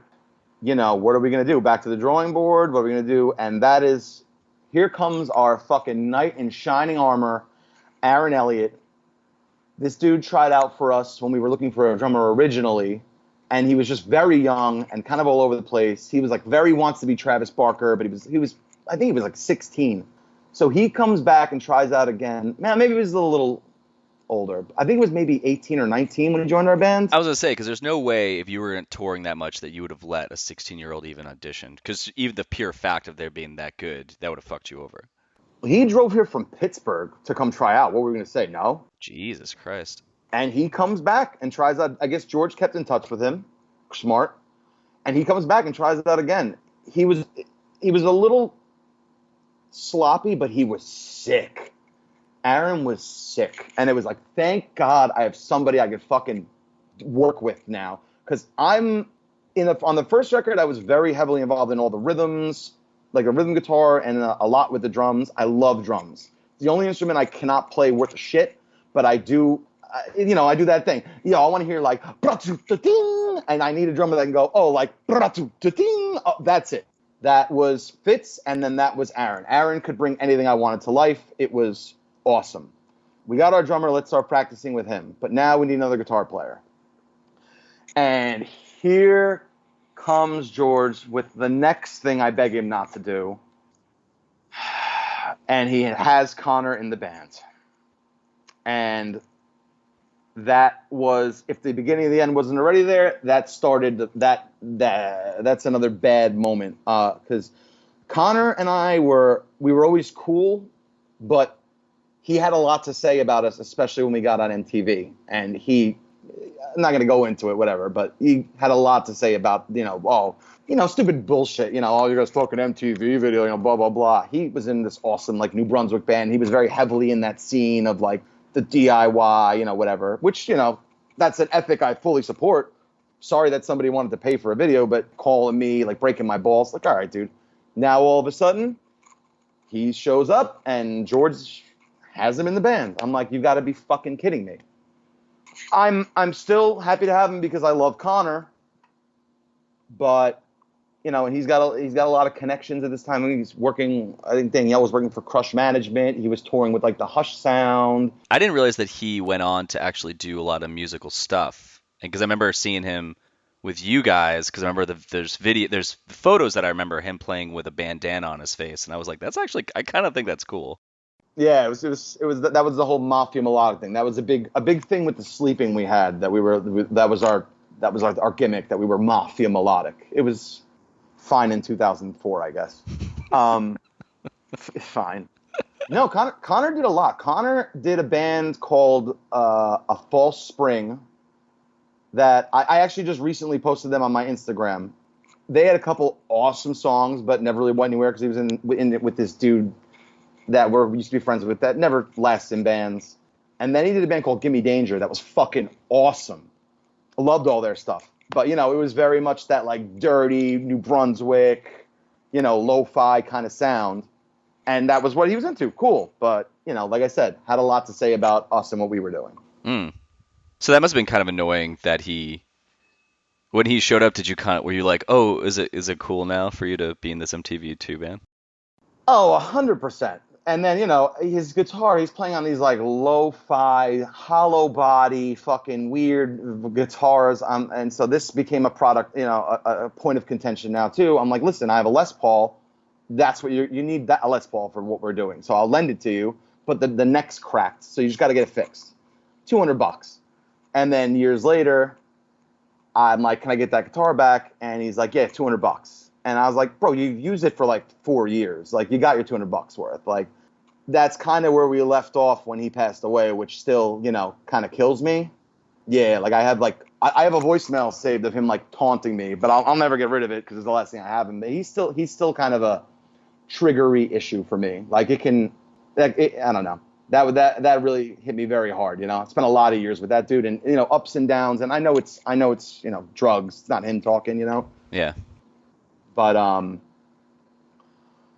yeah. So he joins the band. I lend him a guitar. That's So now he comes in. We pretty much have a record written. We wrote one song with him, which was fucking awesome. But you can tell when you listen to the record that this song does not belong on this record because it's got that weird, creepy Murder City Devil kind of thing that the whole rest of the record doesn't have. But, you know, we sat down with Aaron and every drum part, that second record, dude, every drum part is just like, I could sit here and play air drums to that all day and never get bored of it. It is just such a fun fucking record, and I don't even know where people can listen to it at this point. I was gonna say, I was like, where is this? Because it's not on Spotify, but you have the first record on Spotify, so somebody is hosting that. They're paying money monthly for that record to be up there. I don't know. Who knows? Yeah, so someone has it. So yeah, I'm sure. Let me look on YouTube. But because I think I remember you playing it for me or something. Because I remember hearing it and I liked it. And yeah, I've put it up for download before, like a bunch of times in the past. I just, it's nowhere to be heard. Not that I think anyone's rushing to hear it. Well, what was the difference between that record and the first record? The first record was me and George sitting in a room, him playing leads, me playing rhythm, and him trusting every word I said. So when I said, this doesn't work, he would go, okay, let's try it this way. And that record's cohesive. It stays on its track, and it's not easy for me to sing, but it's kind of easy for me to sing because I wrote all those rhythms in keys that worked for me. The second record is kind of all over the place because we've been through member changes in the middle. The songs, I don't have as big of a part in the writing of the music. I just kind of I'm there and I'm giving input, but there's times where I can't make a practice and I show up and they have a song written that doesn't work in my key at all. The trust and I feel like a little bit of respect for my opinion was lost. That second record, I love it, but like if I don't think there's a song on there I could sing at this point. Like no chance. I could practice every day for the next 6 months. I don't think I could hit any of those notes. Everything is way out of my range or low or it was, but I fucking love it. I love it. I love that second record, but it's all over the place. A lot, stylistically and not all over the place, but you know, there was this one song in particular that I fucking hate. I don't even know what it was called, but George loved this song, and it felt so forced to me, and it was in a key that was impossible for me to sing in. And I said to him, like, bro, we need to do so. I can't sing this song. It's way out of my range. It's in a weird spot. I can't find where they go high or low. And he said to me, and I'll never forget, he said, you just don't hear the song like I do, man. I see the whole thing. You don't see it like that. And I was like, okay, this is fucking on its way out. Like, this is, the fucking timer is ticking. Like, I was like, this is the guy that listened to everything I fucking said while recording that first record. And it was Bible. If I said this doesn't work, okay, let's fix it. Like, that was lost. Okay, this is on its way out. What year is this when this happened? Was this like 2005? This is, probably late 2005. I don't remember. We broke up in 2006, but I couldn't tell you when. Well, I just remember I talked about that house show in the beginning, and that's when I had just moved back to New Jersey. So that's within, I moved back March of 2005. And that house party happened within that year of me coming back. So you guys were still a band because you played the basement together. I just remember Connor playing guitar in that show, but maybe I'm wrong. I mean, it's possible that it was maybe because you guys were like, you seemed like you guys were just like a solid unit and were on fire at that point. Oh, listen, when it was on, dude. And when we were on stage, all bets were fucking off. Like, I don't care if you were an asshole to me all day. I'm going out there and we all went out there and did our fucking thing, you know? When we started, when we would practice, we would go nuts. Like, and it wasn't because we were trying to like work on shit. It was just because it was fucking awesome. And none of us had been in a band that sounded like that. And we practiced so much. It was so tight and it was so, like you said, a solid unit. And that could go on stage and be confident that no one was fucking up. Every part was going to happen where it was supposed to. Every fill was going to hit where it was supposed to. Like, that was awesome. And if nothing else, towards the end, even if we didn't see eye to eye, that we at least still had that, you know?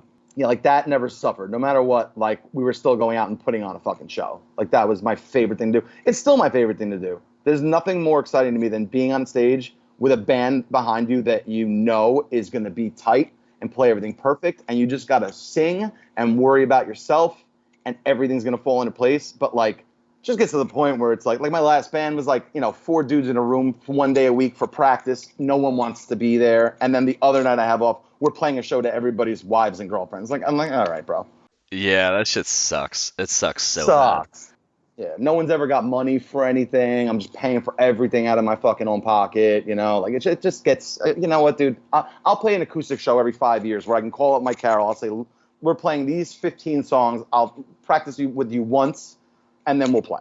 Yeah, you get a little burned out, but when you have that taste of, like you said, playing with a solid unit behind you, or just being a solid unit, you don't really want to go back. You don't really want to do anything else besides that again, moving forward. No, never. So how does this lead to you guys finally just going like, all right, we're done?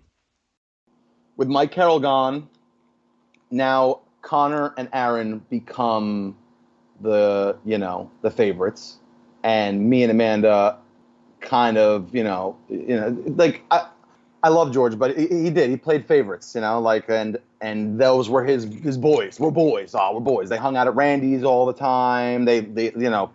Aaron was living there. So, I mean, of course they're going to get closer. Amanda was living with me. So, of course, we're going to be close. But there was a time when we were all close, and now it's starting to, you get little factions. And so now we have this record we record. I haven't mentioned Jesse Cannon in any of this, and he recorded both records, and he was a fucking great guy to be involved with. That's all I have to say about him. But I feel like I should mention him at some point. He did do 2 painstaking records with us. But he's another one. He's helping with the band. So now he hears, and I'm just as much to blame, because now I'm like, oh, well, fucking George said this to me, and now he's getting a little slight towards him. Now everyone's got a little slight towards each other, and it starts to get tense. So now we have the record. We want to shop it. We want Equal Vision Records. And for George, it started to become all or nothing. Equal Vision or larger or nothing. And I think, so finally they come up. We're touring with The Sleeping a ton. I don't know why I felt the need to add that. But they're starting to get big. So now another band that is right close to us is starting to take off. And that's also getting in everyone's ear. Like, how is this band, this band is blowing up in front of our face. We tour with them constantly. How are we not getting any recognition? I'm sure that started to wear on everybody. Well, they're also on Victory Records too. Correct. I mean, not to take away any of those songs. I mean, I think Doug is one of the best vocalists. Yeah, it's great. Era, yeah. Yeah, great. And I loved touring with them. They were a ton of fun. I think EVR comes to one of our shows, and they're there to check out Race to the Sun, I'm pretty sure. But George kind of has it like they're there to see. I think we all kind of thought, oh, they're here to check us out. I think they were really there to check out Race to the Sun. We make a play for them. We don't love what they have to say. And then it's kind of looming that, this is pretty much it or it's nothing. And then Connor says the fucking worst thing that he ever could have said. He says, I don't believe in Dom's voice. And George agrees. And that's it. And I didn't sing in another band for like 5 years. Jesus. Yeah, because, Crush Management wasn't interested. No shit, bro. They have bands like the Hush Sound. They don't care about us. But, this was not interested. EVR is not interested. And that was that. It pretty much ended that night after that show. And it was such a fucking relief. And that was that. That's how it goes down. So it was such a relief. Did you feel that right away, or did it take you a couple months or weeks to feel that? The second I walked out of that place, I walked out of that venue, I felt relief. Like it was fucking over. Have you ever, I'm guessing the answer is yes because we're in our 40s, but have you ever just dated someone for a really long time and you're holding on to it, and the moment you break up, you're driving away or they're driving away and you're like, oh, thank fucking God. That's how I feel after most of my relationships have ended. Yes. Most of them I've been trying to get out of for a significant amount of time, and they just won't let me. It's almost the same feeling as a band. You do have that moment where either it becomes your identity because you've been doing it for so long and you go into depression, or it's like this 1,000-pound weight that's on your shoulders that you just walked away from. You're going, why the fuck was I carrying that for so long? It for sure felt like that. I mean, I was obviously bummed, but at the moment it felt like a giant fucking relief. What did you do right afterwards? Like, what did you dive into? Just doing nothing, or did you do something else to replace it?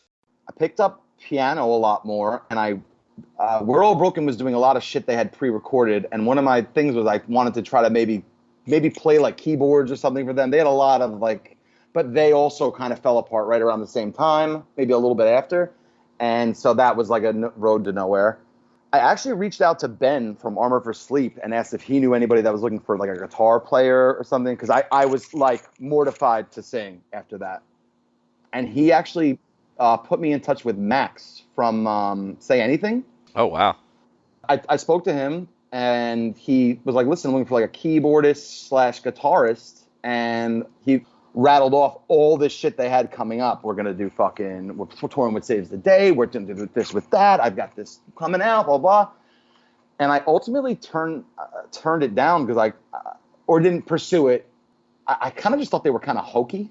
And I wasn't a big fan. I did end up, I guess, liking them a little bit later on, I guess, a couple of their songs.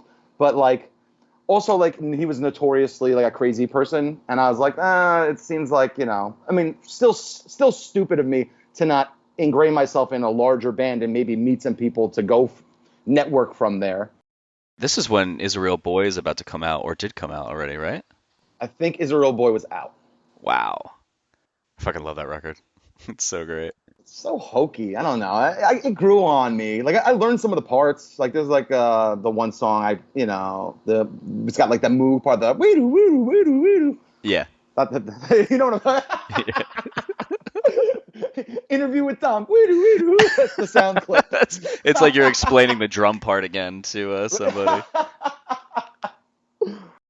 But, like I learned all that shit, but I was like, do you really want to like do that? I just also kind of feel like I wasn't necessarily really ready to dive into something else. Well, that would have been weird for you too, because Max pretty much runs the show. Like, he's the captain of the ship, and I think the band members, they were all hired guns, and were just, you do your part, which I don't think that would have really been something you would have fit into. I completely agree. Yeah, I talked to him a couple times on the phone, and that's really as far as that went. But that was it. I did something like a few years later that was pretty short-lived with Mike Carroll that I really loved, called Where Legends Die. But okay, so now I finally decide I'm going to try singing in a band again. I'm a little out of practice, but I'll get it back. Mike Carroll was in this band with this kid named Adrian, and Adrian was very good with recording and all this like synth stuff. He did all this awesome shit. So we would just sit in his basement, whatever, and make songs together. Like he would like program the drums in and program this, and Mike Carroll played guitar.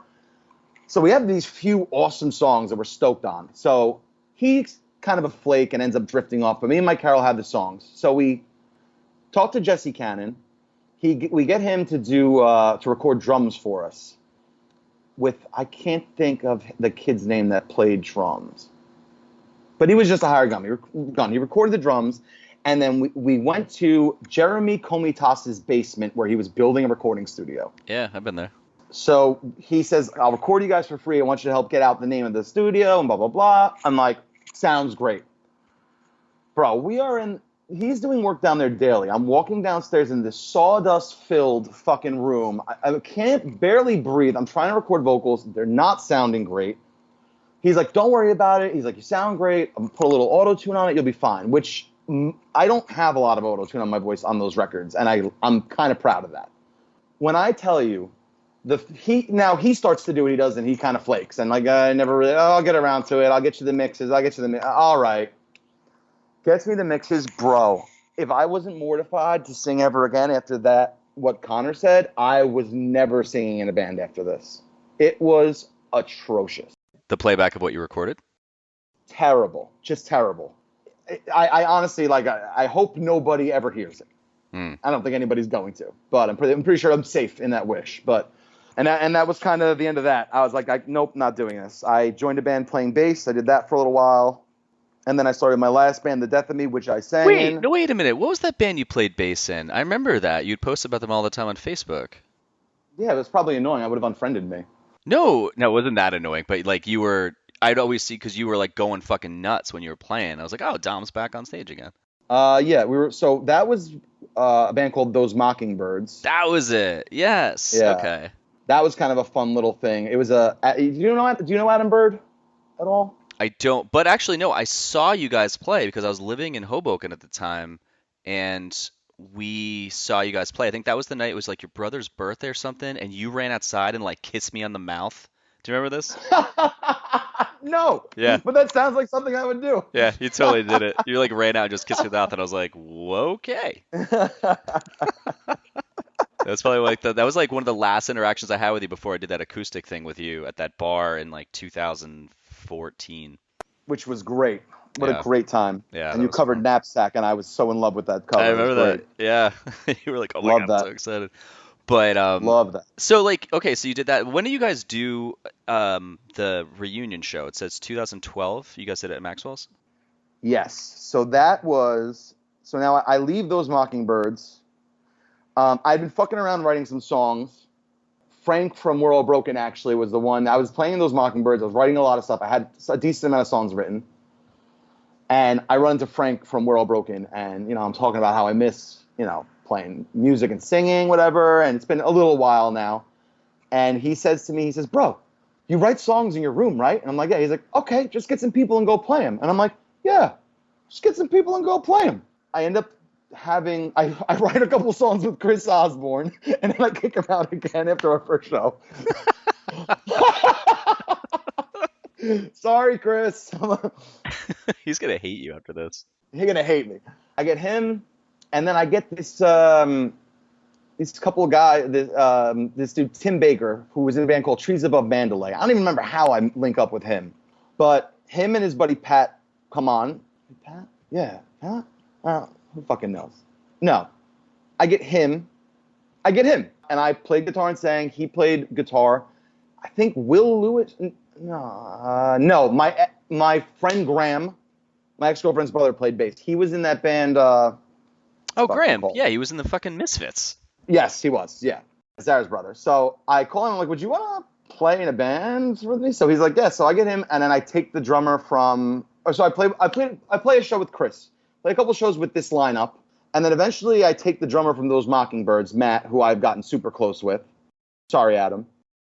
I guess Mike Carroll joins playing bass, and then we go to record, and he gets pneumonia, so I had to play bass. Long story short, we end up with Mike Carroll, me, Matty Y. We get this kid, Chris Starenka, who's an absurd bass player, and now I've got Will Lewis, who is my another ex-girlfriend of mine's best friend's husband. And this band was rolling, and it was awesome, and I wrote everything from scratch, and it was easy for me to fucking sing. I wrote everything in keys that were easy, so I could just hang out and not worry. It was super comfortable. We started to kind of take shape and started writing as a band. It was going in a great direction. But like I said, man, it just starts to wear on you. You're like, dude, like, none of you guys want to be here. Like, whatever. So I named it The Death of Me because it was the DOM, and that it will forever be what I called that fucking band. If I ever choose to play a show, that's mine. I don't care who comes, who goes. That's it. Yeah, I don't know. That whole last bit's a mishmash, but That's fine. But how then that happened after you guys did the reunion show, or this happened before that? oh, sorry, that's where I was going. So we did the reunion show, and that was kind of to push. That was at the peak of where we had just recorded 2 songs with The Death of Me. And my ex at the time was in a band called Caught by a Lion, and they were fucking awesome. And they had a 1 or 2 song EP. So we did like a little split CD that we were going to hand out for free, do the Escape Engine reunion, also at the same time promote both our new bands, which no one really cared about. They were there for the Escape Engine and the nostalgia. No one wanted to hear a new band. Yeah. But yeah, that was when we did it. What was that, 2012 you said? Yeah, it's because you guys see the original lineup at that show? Yes. No.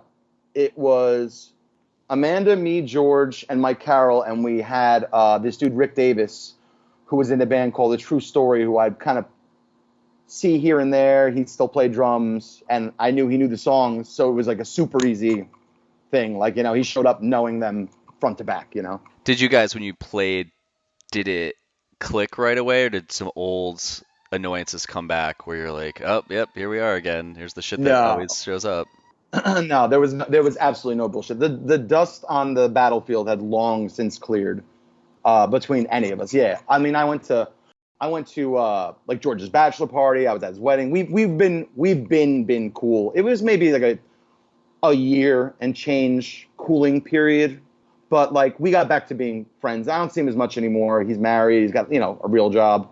Actually, when I started at Capitol, funny enough, he worked at Apple and used to be at the bar fairly often and knew a couple of my managers.